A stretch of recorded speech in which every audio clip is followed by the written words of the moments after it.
Good afternoon. At this afternoon's Intelligence Forum's Who Are You podcast, we're privileged to have Sammy Wilson, Member of Parliament for East Antrim since 2005, who's also been Mayor of Belfast from 1986 to 87 and 2000 to 2001. Sammy, thank you so much for this interview. Very kind of you. So the first question I'd like to put to you was, would you tell us about your professional and political journey so far? Okay, well, I suppose I got involved in politics at a very early age because when I was growing up, a lot of the troubles were starting in Northern Ireland. Politics was to the fore. You heard, all the political controversies on the news every evening. And of course, it wasn't just the debate of words. There was also the trouble in the streets. So, I mean, everybody was kind of drawn into the politics of Northern Ireland at that stage. I then joined the Democratic Unionist Party in 1972 when it was formed, and stood for election. First in 1977 for Bangor Council, failed to get elected, and then stood for Belfast City Council in 1981.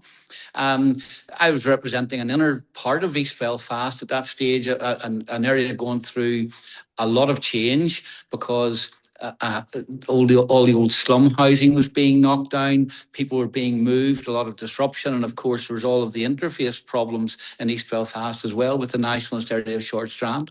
So that was my kind of baptism into politics.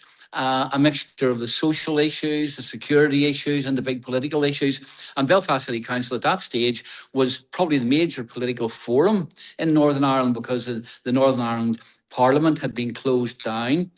Westminster didn't really focus all that much on Northern Ireland politics. So a lot of the political controversy took place in the councils, and Belfast City Council being the biggest council, and I suppose for lazy journalists, the most accessible because it was close to all of the newspaper offices, the TV offices. It got quite a lot of coverage. And I progressed through the council, as you've pointed out, as Lord Mayor. I stood for the Northern Ireland Assembly and was elected to the Northern Ireland Assembly in 2000. And I suppose those were the best years, as far as I can think of the political involvement I've had. I became the Environment Minister in 2009 and then the Finance Minister in 2010. Finance Minister was as good as being First Minister. In fact, it was better than being First Minister because you had an input into everybody's department and because you were dishing out the money. And I suppose the year, and I don't put this down to myself, but the years that I was involved in the Northern Ireland Assembly were probably the years when the Northern Ireland Assembly was functioning best. And I can think of many initiatives, which is a small regional authority we were able to introduce and which were later replicated at Westminster and in other parliaments across the United Kingdom. And then I moved from East Belfast and was elected to East Antrim in 2005 for the Member of Parliament. I'd stood in 2000, but had missed it by about 120 odd votes. I didn't think I was going to even have a chance of winning at that stage, to be quite truthful. But anyhow, served then as Finance Minister in the Assembly and an MP at Westminster for about another 4 years. And then the dual mandate was finished. The laws were passed to stop it, and I had to choose between the Assembly and Westminster. And since my ministerial period at the end, it was coming to an end in the Assembly, and quite rightly, the party wanted to select younger people who were coming through, and if you want to have any legacy, you've got to do that. It's a sensible thing to do. I didn't like it, but I was moved anyhow and went to Westminster and have enjoyed my time at Westminster for the last 21 years now. What are the main drivers of the local economy in East Antrim? And the business community, what are their concerns? What are you seeing on those fronts? Well, East Antrim's a very mixed constituency, of course. One end of it would be really just regarded as a suburb of Belfast and will have the same kind of economic structure.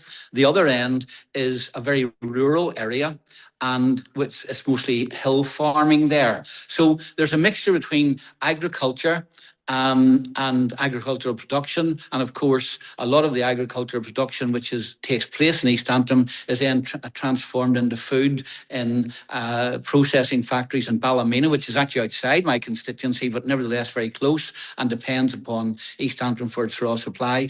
The urban end, of course, would be much more industrialised. It's gone through huge periods of change. It used to be that the Port of Larne, of course, is still the main gateway into Northern Ireland for goods coming in and goods going out. It used to have one of the biggest manufacturers of power generators in FG Wilson's, now Caterpillar, though that's diminished somewhat as production has moved over to China. And when you move to Carrickfergus, at one stage, it was the centre of synthetic fibre production in Northern Ireland, probably one of the biggest centres in the United Kingdom, over 40,000 people employed on one site there. That's now disappeared, and there's been a transition now to retailing, but there's still quite a lot of engineering. Manufacturing goes on. Ryobi have plants in a plant in Carrickfergus. It used to be that most of the little pressure valves for cars were made in Carrickfergus as well. So it's got a history of engineering both there and in Newton Abbey, though manufacturing industry has declined somewhat in Northern Ireland, and we're trying to find ways of reviving it. So, if I'm not mistaken, I think you studied economics and also you taught economics, and therefore, in your view, do you see any hope of growth in the UK economy? Because I've seen that in January we flatlined. What are your views on that? Well, my view is that everything that could be done to generate growth is not being done. In fact, the exact opposite. We've got a government now that believes it can tax its way to growth. Now, I don't know any economies that have taxed their way to growth. I know economies where government spending has helped to pump prime the economy and encourage growth, but not by taking bigger and bigger tax revenues off employers so that they don't have the money to reinvest and don't even have the incentive to reinvest, of workers so that they don't have the incentive to work harder and work longer. And all of that, of course, reduces productivity. And, at the life of me, I don't know how the government believes the current path is the way to growth. I understand that they did inherit vast problems. I mean, the nation splurged out during COVID. We took on unprecedented levels of debt. We are now paying huge amounts of money every year simply to pay the interest on that debt. And that wasn't a situation that any government, I suppose, really would have wanted to inherit. So there's a lot of spending which is already kind of written into the budget for any chancellor, and she can't escape that. But nevertheless, I'd have thought that if they wanted to stimulate growth, they certainly wouldn't have been taxing employment with higher national insurance contributions on businesses, which is a disincentive to employ people and also reduces the disposable income that they have for investing.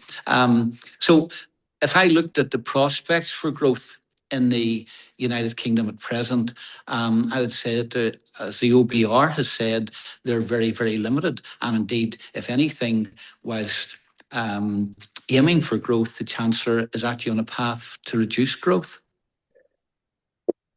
On another subject, what are your views on the Northern Ireland Protocol Windsor Framework? Well, I mean, we have always opposed the Windsor Framework. We oppose it for two reasons. For political reasons, we opposed it because what it does is it leaves Northern Ireland in a position where in 300 areas, not 300 laws, 300 areas of law, the law is determined not in Northern Ireland, not at Westminster, but in Brussels.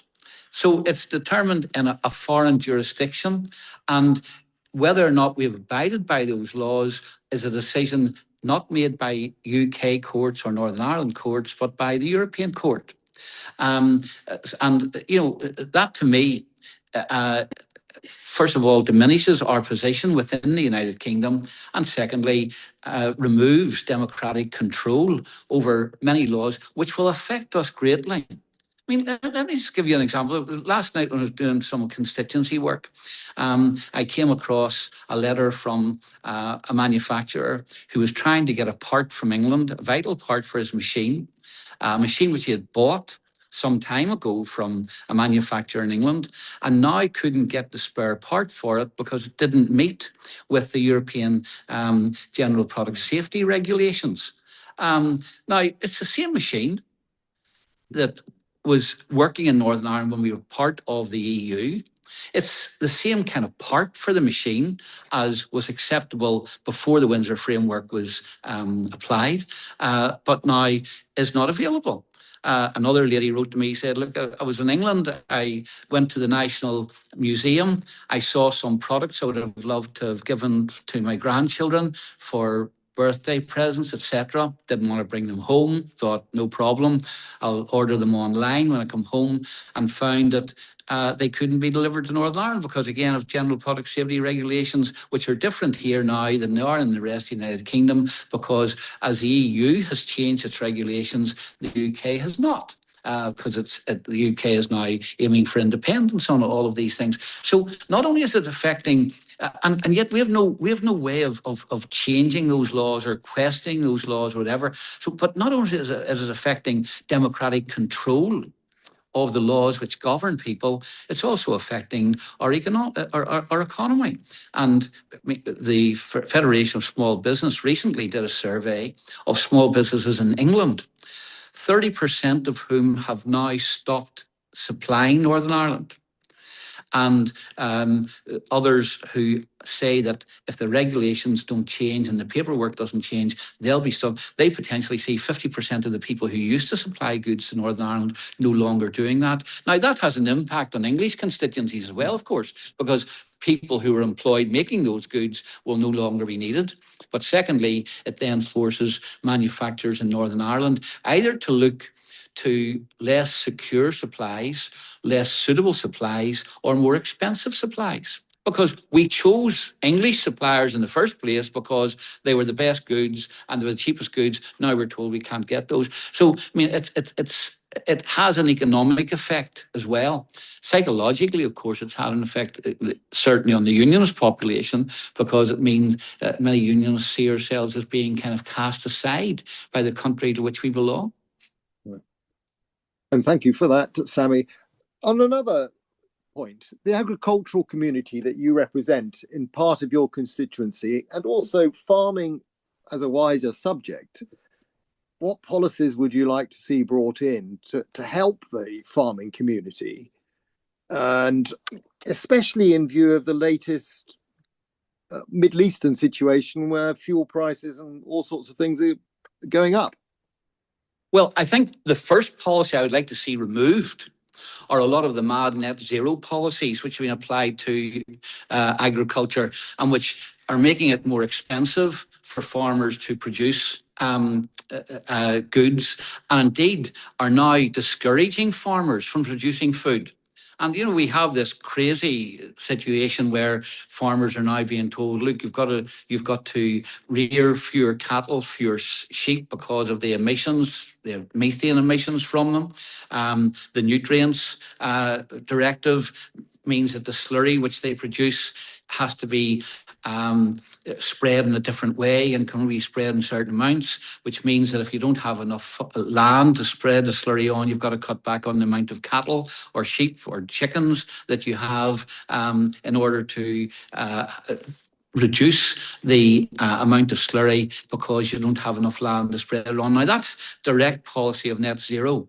And I mean, it's having a huge impact on, first of all, the ability to produce food, and secondly, the cost of producing food. The second thing is that there's more and more demand made now for land, for solar panels and for wind farms, etc. And some of the solar panels especially, and the huge amounts of solar panels, using prime agricultural land is going to cut back food production.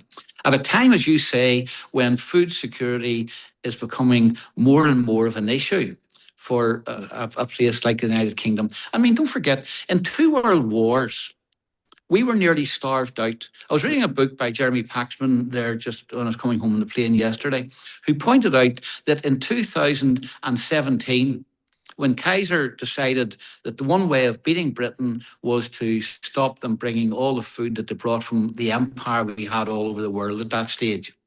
And we were down to a situation where we had only enough flour to produce bread for the next 6 weeks because ships were being sunk in their thousands of tons. I think he quoted a figure for April 2017, which amounted to about half of the ships bringing food into the United Kingdom were sunk by submarines.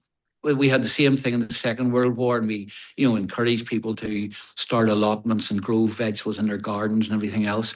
Now, I mean, it's not that history doesn't tell us that when we get into a situation where someone who wishes to do us harm can do us harm not just by bombing our cities, but by seeking to cut off our food supply. Now, that means that we should be concentrating on as much food security as we can. And that's why the farming community is so important. I would like to see, I don't want to see incentives for farmers to produce food. I believe that farmers in the UK, because of our climate and everything else, probably have the ability to produce food competitively. In fact, we sell, in Northern Ireland here, we grow potatoes and then sell them in a processed form to America. It's not that we can't compete when it comes to the world food market. It's simply that we have government policies which almost discourage food from being produced. And so I would like to see policies introduced that would give farmers much more freedom to produce the kinds of food that if we don't eat ourselves, we can export to other countries and earn money. But to keep thriving rural communities going. And that does, or if we're asking farmers to do things which are environmentally beneficial to the country. I'm on the Environmental Audit Committee in the House of Commons. Yesterday we were discussing the restoration of peatlands. Now, I believe that the restoration of peatlands is very, very important to help us to adapt to some of the impacts of the way that climate is changing, heavier rain, etc., or more rain.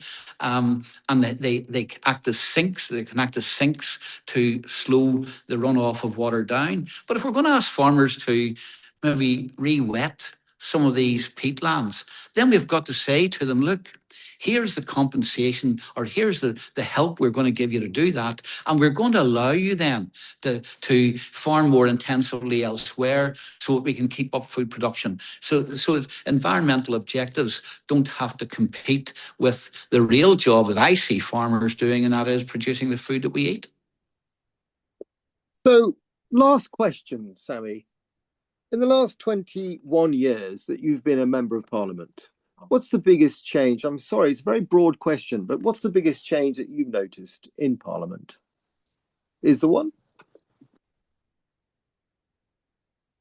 Well, I think that perhaps the composition of government has changed certainly in the last couple of years, where we've now got a government with a massive majority, the biggest majority that I can ever remember over the time I've been in Parliament, and also a government which most of the members don't believe will survive after this next term. And therefore you've got it's almost like a contradiction, a government with a big majority that can't govern. Because so many of its backbenchers know that they're not going to be there for too long, so they will simply indulge themselves. Secondly, they think the majority is big enough for them to rebel without any consequence. And thirdly, of course, they can't be bought off with either threats of deselection or ministerial posts, because there aren't enough of them. And deselection doesn't really matter to them because they know that the electorate are probably going to deselect them anyway. So I think I've never seen a more chaotic government as the current government. And that's not good for the country. It doesn't send good signals to businesses. It doesn't send good signals around the world. And just look at the latest thing. Whether you agree with what Israel and America have done in Iraq or Iran, look at the latest escapade that this government's been involved in, where our allies who are dealing with a country which we say is a massive threat, not just to the Middle East, but to other parts of the world. And indeed, the Prime Minister has said that 20 terrorist attacks were thwarted in the United Kingdom that were backed by Iran. And yet, we couldn't even make our mind up as to whether or not we were going to allow our allies to refuel their planes on our bases, because the Muslim influence on Labour backbenchers is such in the United Kingdom that we're almost scared to move. So what do? We finish up annoying one of our allies on whom we rely for our defence in Europe as well, because we still rely on the Americans. So you'd have thought we'd want to buy some goodwill from them.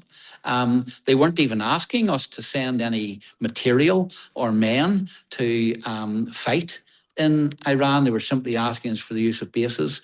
And the Prime Minister initially refused them, then allowed them on the grounds that any actions had to be defensive. How you and I challenged the Prime Minister about that in the House of Commons. What do you define as defensive action? If you know, for example, that the leadership of Iran, who are planning all the terrorist attacks across the world, are going to be in a meeting at such and such a place, is bombing them offensive or defensive? We're now into these kind of contortions, and I think that if anything, any change that I've seen over the period I've been, this has been the saddest period, because I've seen our country diminished as a nation, because we appear to be totally out of control, unable to control what is happening domestically and what is happening internationally. And I'm sure that many people looking on who always admired the United Kingdom must be asking, what kind of government and what kind of country is that now? Well, Sammy Wilson, it's just been a tremendous privilege to have you. And I know how busy you are, especially with the travelling you have between constituency and Parliament. So thank you very much indeed for your time today. Thank you. And thank you for the opportunity. Thank you.